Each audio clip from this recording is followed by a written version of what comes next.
Hello Trenders, welcome to a brand new series of videos that are going to be released over the next few months. For a long time now, I've talked to you guys about just how much I love Twilight Princess. It's my favourite Zelda game by a mile. Whether I'm defending the game on another tuber's channel or if I was ranking it at number 1 in my ranking video, the game is my favourite, and I've made sure that that is known.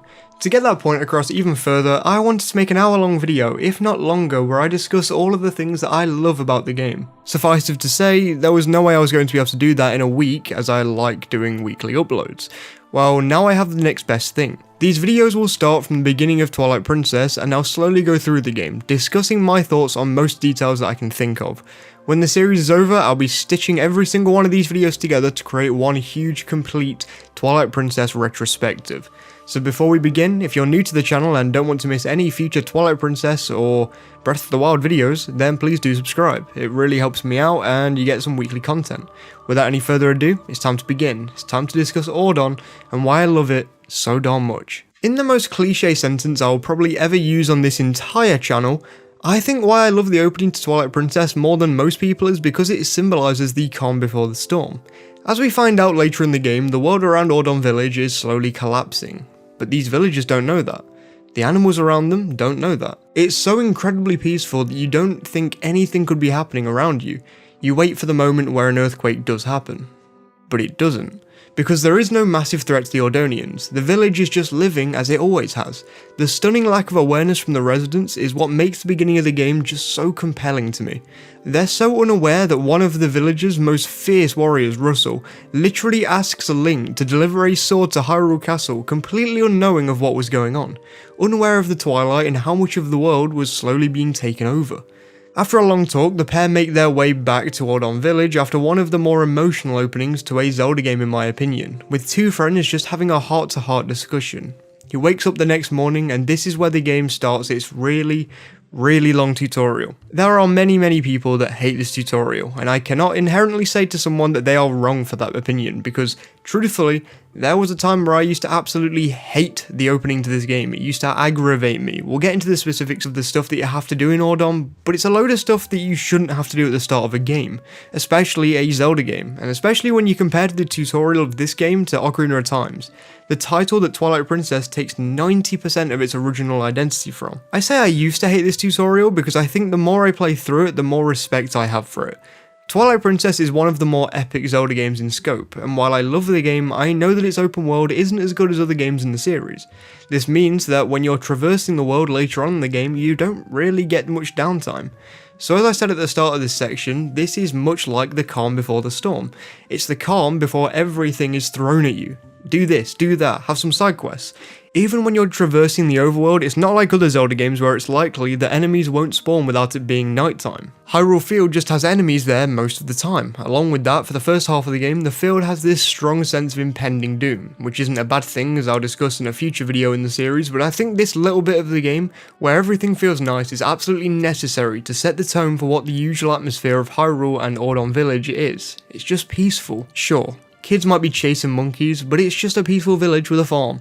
I won't get into all the very big specifics, but Link has to herd some goats over the course of a couple of days with his trusty steed Epona. He finds a fish for Sarah's cat, so she feels up to the task of running her own shop again so she can sell the hero of Twilight her slingshot. Link might also take down a bee's nest if he wishes to, and shows off his slingshotting ability to Tallow, Mallow, and Beth. Meanwhile, Colin, the son of Russell and his wife, tends to Epona. Russell then sends Link a sword. Link shows off his sword skills to the kids before Tallow makes a run for a monkey that's been hassling the kids for a while now. Of course, gameplay wise, this section is just meant to serve as a moment where you take all of the combat abilities that you've just learned and actually apply them into real gameplay. But if we take that away for just a second, and this is something that can be learnt from pretty much all incarnations of the hero, from the moment the beginning of the game takes place and Link picks up his first sword, even if it is just a wooden one, he is completely courageous. Courage has been Link's main character trait for years now, but I always think that's shown best at the start of these games. Usually the hero is thrown into these situations and he has to sort them, otherwise people could get hurt. In Ocarina of Time he goes into the Deku Tree at his request to save the forest. In Majora's Mask he barely has any option, but even after he returns to human form he works to save Termina. In Wind Waker he tries to save his sister. Skyward Sword is trying to save Zelda from the opening story beat. In all of these games, they perfectly show the hero off as being courageous from the opening, and as usual, that's also true here, with him venturing deep into the woods to try and find these kids who have scrambled off. While he finds the others on the way, he keeps digging further and further through the woods before finally reaching Talos. He's been captured outside of a giant tree opening in a cage, but with a few swift thrusts of Link's sword, the problem is dealt with pretty darn quickly. Russell apologises to Link while he's on his way back to the village, but thanks him for taking such good care of the kids. Now, I personally think that it's at this point that Russell realises that Link would be some sort of hero at a future date. It was just a matter of when, though he likely wouldn't have guessed it would just be coming the day after. The hero sleeps and wakes the day that he'll be dropping the sword at Hyrule Castle. He's almost ready to go, both swords at the ready, before he notices Epona's gone. He goes to a nearby spring where his childhood friend Ilia likes to spend her time with the horse. She's an overly caring person, not a bad thing, but it means that when she finds out Link has been using Epona almost daily, she's not happy. After a long talk and I guess some persuasion, Ilia allows Link to leave with his horse, unaware of what lurked around the corner. A giant boar, mounted by something, enters the spring and attacks Ilia and our hero. After awaking from this blow, Link shows off his courage yet again and sprints in the direction of Hyrule Field, in the hopes that the creature went in a roundabout that direction. Though his plan does come to a halt as he comes to a wall of weird goopy stuff, which I think is the actual scientific term for the Twilight. He's dragged in and goes through a transformation that would be very gruesome if it was made by any other game or movie company, and passes out.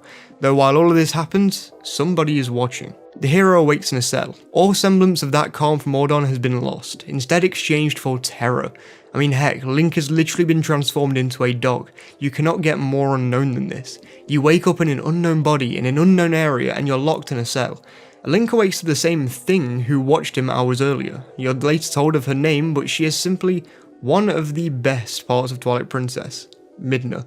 Later on in the series I do a whole video on her because she can truly make or break the game for a lot of people. She says she'll help you out of the building if you help her. After some running around the sewers and noticing that you can now see people in soul form, Link comes to a tower, and using Midna and her abilities with a section of the fused shadow, climbs the tower before coming out into the open.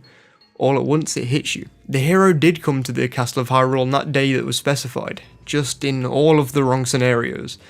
This section of the game really goes against everything you'd seen so far and sets the stage for what you'll be doing and how you'd be feeling for the next 20 hours or so of gameplay.